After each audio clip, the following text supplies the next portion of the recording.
everyone. I'm Brian Reynolds, the Chancellor of the Archdiocese of Louisville. Welcome to our podcast series, What's New in ArchLou. This show highlights the people and ministries of the Archdiocese, the Catholic Church in Central Kentucky.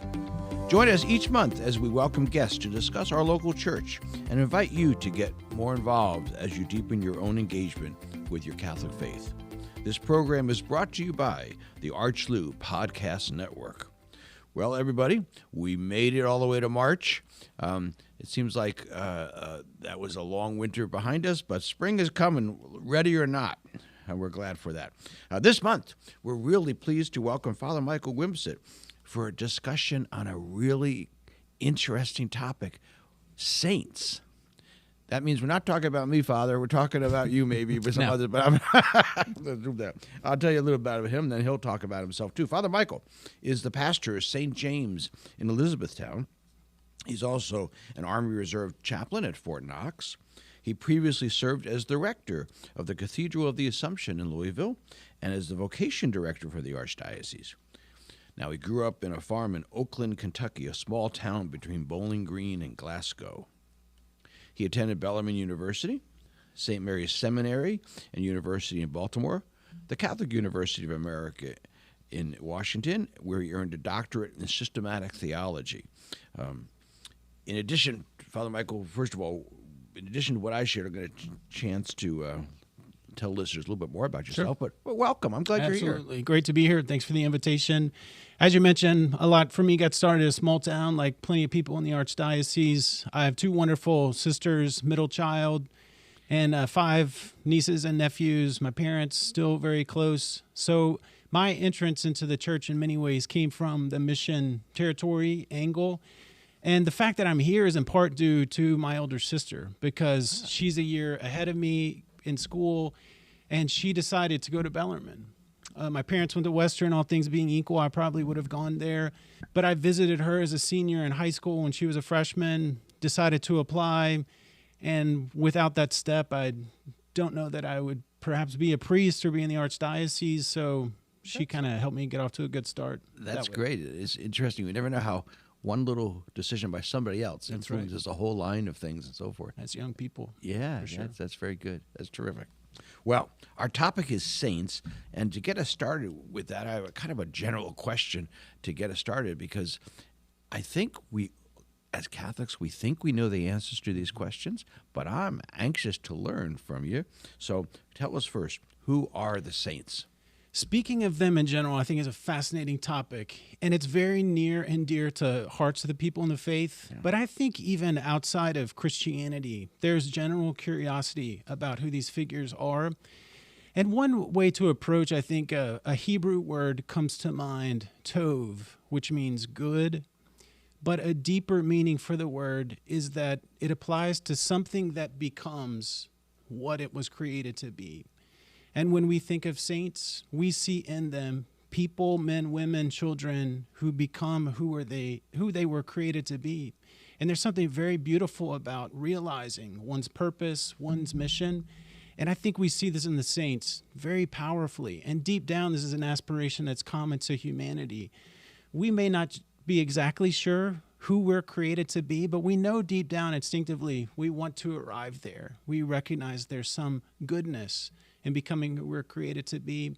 So that's the first thing that comes to mind. A second is in the creed, when we speak of the 4 marks of the church as one holy, Catholic, and apostolic, these are first true of God, ultimately. God is one, holy, Catholic, universal, but also God is apostolic. God goes out of God's self in creating the world, in the incarnation, and in Pentecost. So if these are true first of God, they're true then of the church as well. And we can touch them as members of the church. That oneness can be manifested in the members of the church, holiness, Catholicity, and apostolicity as well.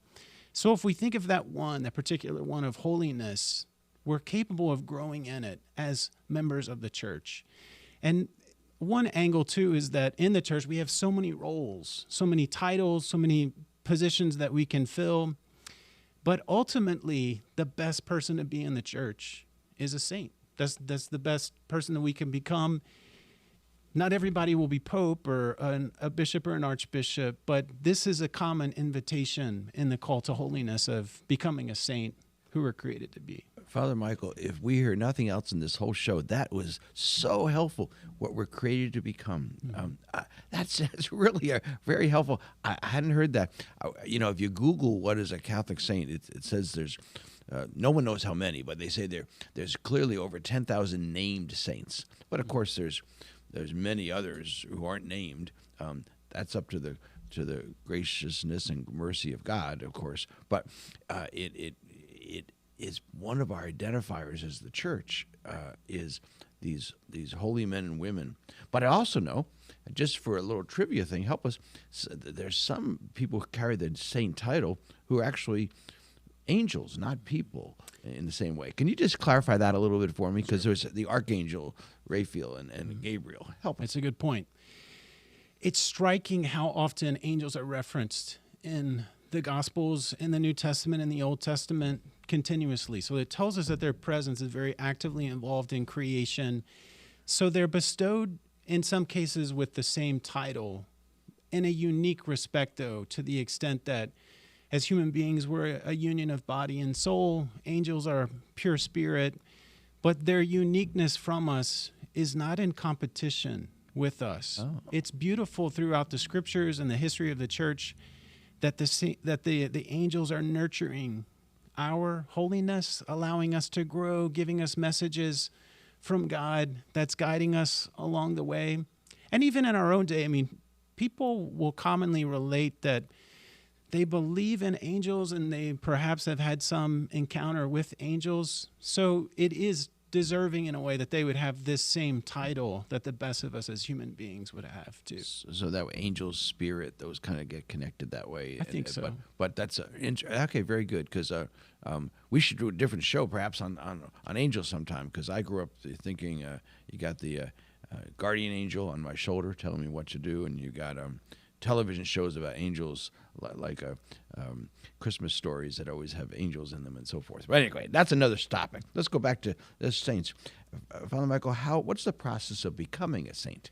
It's a good question, and it's something that's evolved over time throughout the history of the church. We know that our Catholic faith has a deep inquiry into reality, human lives, and trying to understand them more deeply. Generally speaking, in our day, the process for canonization would begin 5 years after a person dies. Very often it's associated with the local church, the diocese where a person would have lived. And the first step, if there's an affirmation of a willingness on behalf of the Holy See for the process to begin, in that first stage, the person is accorded the title servant of God. Okay. And at that stage, there's an investigation into the life of the person to kind of scrutinize the historical data, the mission, whether it be writings, firsthand accounts from people who knew the person quite well. If that preliminary stage is accepted and affirmed, the second step of 4 total is that the person is accorded the title venerable. Okay. And it's at this case where there's an investigation into the miraculous, because becoming a saint would be dependent on the miraculous presence of God throughout a person's life. Okay. And at this stage, sometimes the process can slow a little bit, because if there is a proposed miracle that is being researched for validity, that the intercession of the potential saint was linked with the miracle, there's a lot of evidence to be scrutinized to establish that it definitively did take place. But after painstaking labor, the canonization team would have an approved miracle by the Holy See. One miracle is equated with that third step, which is beatification. And that's when we begin to learn about these causes more at the public level in the church. We're aware of some who are in that particular state. And at that point, people sometimes begin to look more deeply around a second miracle, which is required for canonization. Sometimes the process happens relatively quickly. Sometimes years, decades take place. We know of some saints whose causes were open for a considerable length of time. But that gives us a sense of the process as a whole. And when the person is accorded that title of a saint, that kind of finishes the process that was begun. In some cases, good. years before. Yeah, you hear, and I guess the beatification, is that blessed? Is that? Oh, That's right. That's The title. the title. Very good. Okay. Now, there's many important saints, I guess, in people's lives, or the people famous, I guess more important, they're famous. Like this month, the Irish recognize St. Patrick in a special way, and the Italians recognize St. Joseph in a special way. But there's hundreds of other saints that have a named feast day. Why do we honor saints with feast days? What's that about? Well, you talk about some of the upcoming saints, Patrick, Joseph as well. And one of the qualities I think that's really so unique about the saints and the gravitational pull that they have is when we speak of the two that you mentioned, we're going back in Joseph's case to the 1st century. And with Patrick, we're going back to the 4th century, reflecting on someone's life. And one of the elements that's most striking about this phenomenon of the saints is that people are convinced that they really know them. Although they're separated in time so significantly from these figures, they have a real feel that they know the saints. And I think the beauty of it is that people really do. There's a knowability to the saints. It tells us something about holiness in our relationship with God. One of the elements of the faith that's particularly significant, we look at the Old Testament, is that in monotheism, God consents to be known to us as human beings. It's something for us not to take for granted, that God wills us to come to know him more deeply. Even in our very limited sense as human beings, as part of our dignity, being made in the image and likeness of God, that we can grow in our knowledge of God. So that's one way I think to frame holiness, that holiness consists in knowing God and in being known by God in return, even to the extent we see in the saints some friendship with God that arises. So when it comes to some of these saints that people gravitate to most strongly, it only makes sense that they would intersect with our liturgical year and find a feast day where we can turn to them and appeal to them. And obviously there's cultural connections or ethnic connections to some of the saints. Absolutely. Because of where they came from, or they become adopted by that culture and so forth. So that's helpful too. Let's talk about prayer now. In addition to feast days, we honor certain saints. We refer to them as patron saints. I don't know exactly the clarification there, but we have statues and paintings, stained glass windows of saints. I want to stress and help me be clear about this. We don't worship saints, but we do pray to them. So how does that work? That's a great question. A lot of curiosity on this theme.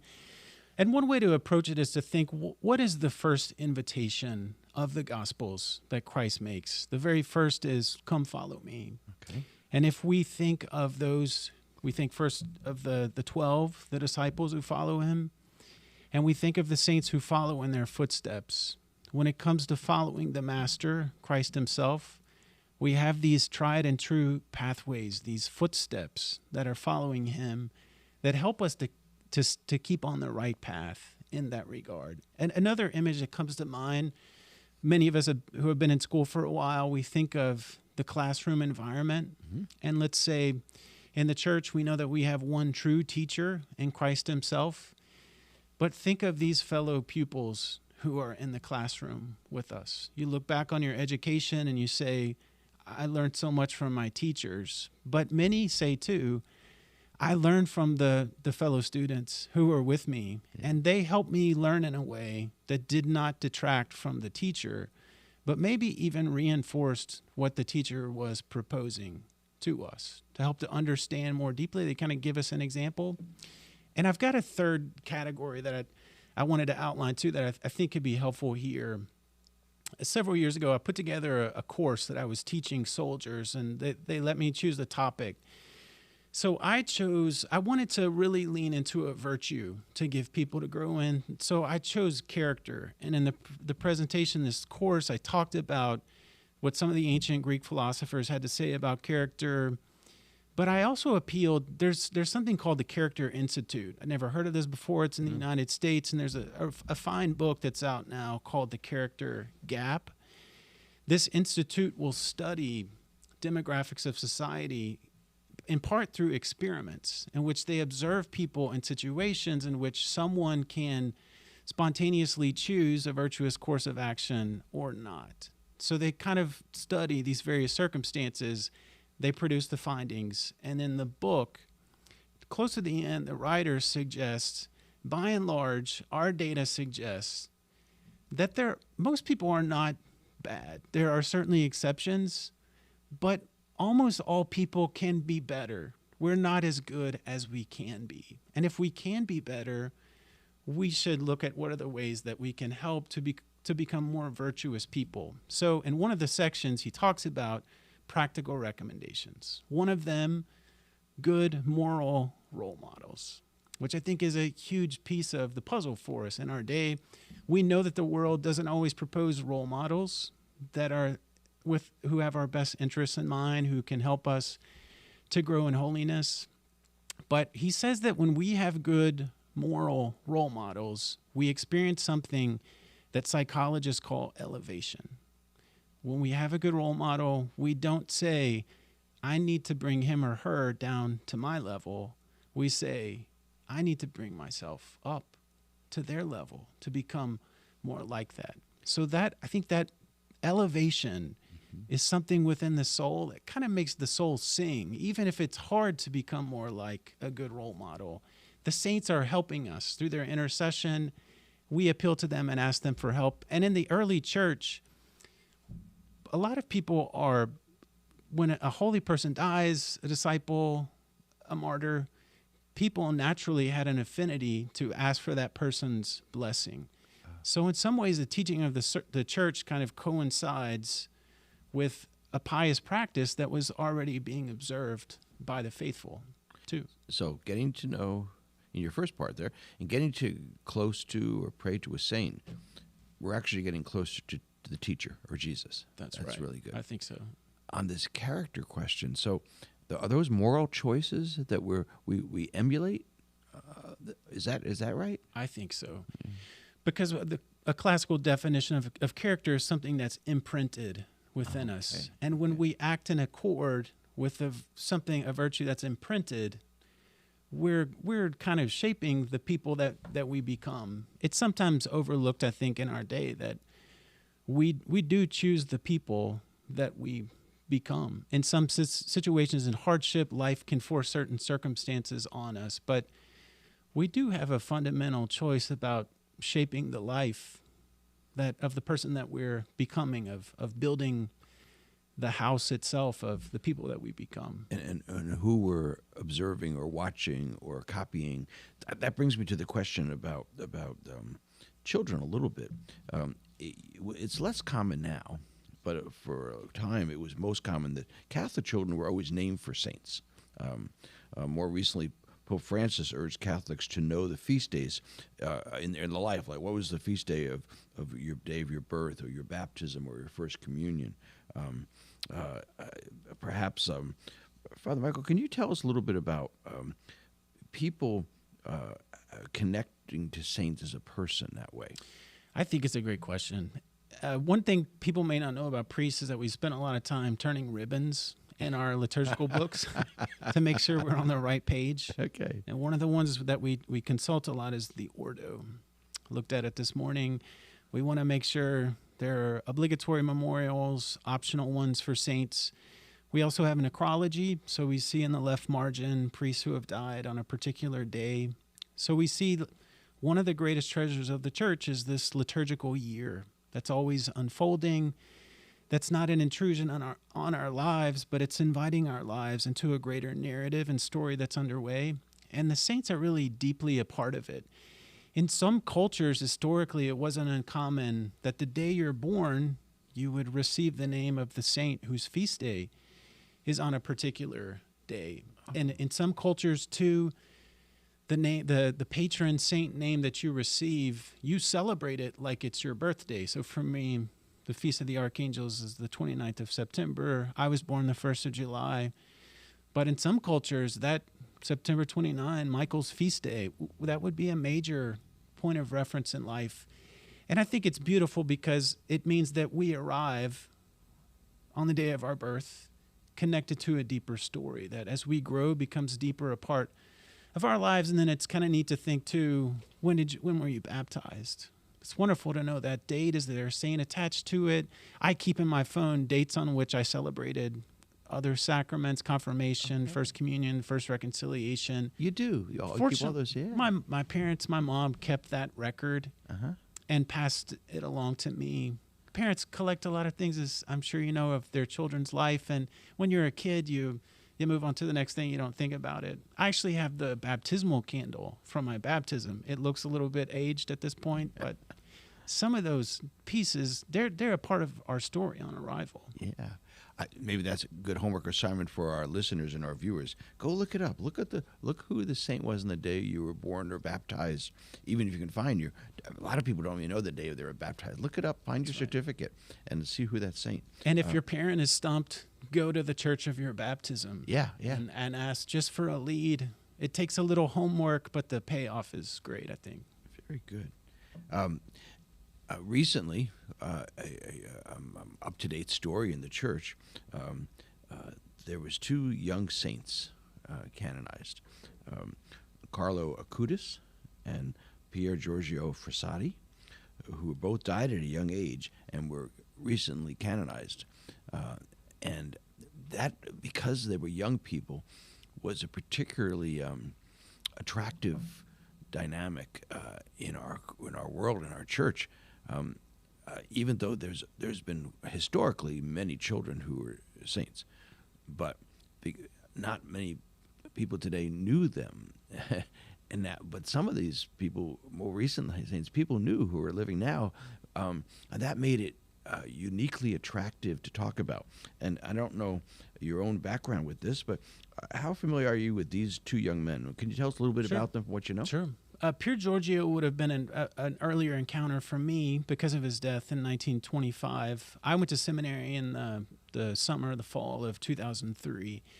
And there had been a book published not too long before I went to seminary that was the first real substantive biography of his life. Although he dies in his mid-20s, his sister wrote his biography, which is kind of fascinating in a sense, like that spirit of one sibling documenting the story of a life. And the book is called A Man of the Beatitudes, which is a very beautiful and appropriate title. You read a chapter of Pier Giorgio's life and you see someone who's fully alive. And I think that's partly why these lives are so resplendent and attractive, particularly to young people who want to be fully alive. The attachment with beatitude is very significant because the word beatitudo in Latin, it means simultaneously blessed and happy. If we were to poll people on the street today and ask them if they wanted to be blessed, plenty would say, I'll sign up for that. But sometimes people in our day, sadly, are kind of indifferent. But if we polled people and said, do you want to be happy? I don't think we would get anyone who would pass on that opportunity. Yeah. So I think pursuing the Beatitudes is pursuing happiness in a way. And even though his life was cut short, this was someone who was fully alive and experienced a deep type of happiness too. So he's a great witness in that regard. That's great. That's the first of the 2. And I think with Carlo, a lot of people are captivated with him because it's a life that we can touch in time. Yeah. It's so near to us. And on his work on Eucharistic miracles, I think, is a great legacy for the church. It's also captivating to think of this young soul, this teenager, who loved this practice of just popping into a church to pray, especially if the Eucharist was exposed for adoration. And it kind of wins your heart to think of a young person who would ask permission to pop into churches to pray. Because most of us, we have a relationship with one local church, which is very beautiful and appropriate. We need to invest ourselves completely in our parish. There is something good, especially in a city like Louisville with a lot of churches, for people to have an affinity or a fondness from multiple parishes, the cathedral, even mission churches too. And to think of, there's something very profound about prayer and being willing to pop into these places and pray, because a lot of us, when we think of prayer, we think, I started from zero when I turn to prayer, when I go into the church. But I think for the saints, they tell us that There's always a dialogue underway between the soul and God. Even when we sleep, when we're at rest, when we commute, when we're preparing a meal, and when we turn deliberately in prayer, we're kind of leaning into the dialogue more completely and activating what's already underway between the soul and God. So I think he gives us a great witness of that dialogue. Yeah, that presence. Mm-hmm. Wow. Even for young people. Yeah. Now, St. Carlo and St. John Paul II are two saints who lived in this millennium. I had the pleasure of meeting John Paul II one time. Awesome. I had the experience of observing, like when Carlo was named a saint, they were able to talk to his family members. Wow. That's so different than picturing. I'm sorry, a stereotype. Old bearded men are as a saint, but these are people who people saw and talked to and connected with. Do you think it's important that we recognize new saints like that now? Or I think it's huge that saints are always emerging from the fabric of humanity, and the constant invitation of the saints is a desire for us to join them. And when we experience their desire for that, even in our flawed nature and the foibles that we have, there is something beautiful about that. It's particularly rewarding too to track some of these causes for canonization that are underway. Yeah. And as they get closer to completion, oftentimes you may see like a prayer card, a circulated prayer for the canonization of a particular figure. To be a part of that process in the tiniest way through your prayers, and then when many of them ultimately are canonized, there's kind of a kinship that develops by knowing who some of these figures and are. you followed it along. Yeah, absolutely. I know that we're watching these days just because, again, it's someone I knew or met. I knew would be too strong, but when you got to know, I met on occasion Bishop Fulton Sheen, and you have those experiences, and then you watch what's happening to them, and it brings back an imagery from my childhood. Sure. So interesting. We know, you mentioned it, kind of hinted at that a minute ago. Saints are often heroic, seen as heroic figures. However, not all of them were perfect in their whole life. That's part of their humanity. Tell us about the importance of conversion in the pathway to sainthood. Not everyone is obviously there were children who, pure as can be, who have been named saints. But some people got to sainthood after a different life. Sure. It's good to reflect on the meaning of conversion and as an active reality for all of us. Yes. And the word suggests that there's a turning toward that is taking place. Okay. And sometimes it's literal. In prayer, we're turning toward a direction and a posture. But even internally and figuratively, we're trying to turn our lives, in one sense, away from. That's a very Lenten theme about what can be a distraction or what can lead us away from God. It's not enough to turn away, though. What are we turning toward? And for our sake, we ask, who am I turning toward? And when we think of conversion with the saints, sometimes we think of these dramatic instances in which there is a conversion experience. It's good to balance the experience with the lifetime, because in many ways, conversion is a lifetime pursuit, a daily one. Until the last breath of this life, many seem to be in this experience of conversion, a turning toward that's underway.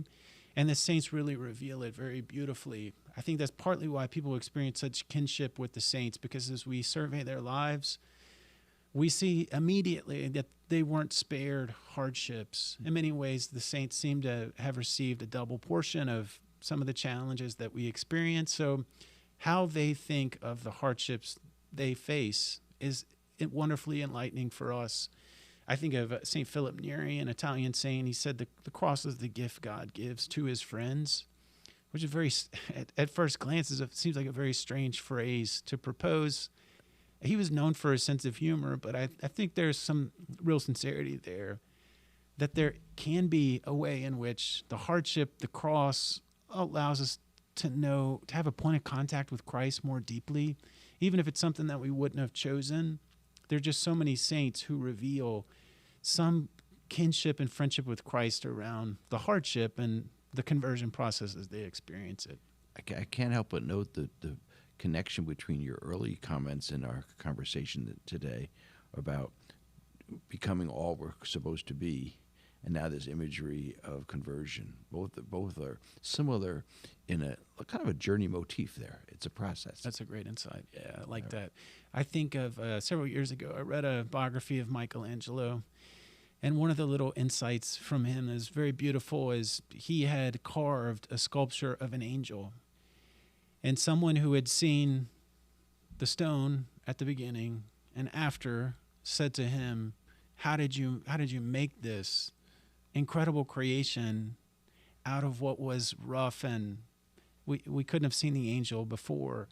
And he said, I saw the angel inside the stone and I carved to set him free. Wow. Which is a very beautiful way of saying that perhaps this is like the work of grace for us, that there's something within us that we don't see, but the carving out process would not be pleasant. If the stone could speak, it would say, I didn't enjoy that at all. We know about the people whose conversion and they're martyrs, and they have that story. But even famous modern saints like Saint Teresa of Calcutta talks about times in her life where it was a real challenging time. It wasn't just her hard work, but her own faith. You're right. And that constant call to be one with Jesus. Absolutely. It's a great point. After she died, her journal was published by a priest friend, and it makes a great read, especially during Lent. Come be my light. It was kind of surprising when it was first published because the extent of some of her dryness in prayer and the desolation that she experienced was revealed.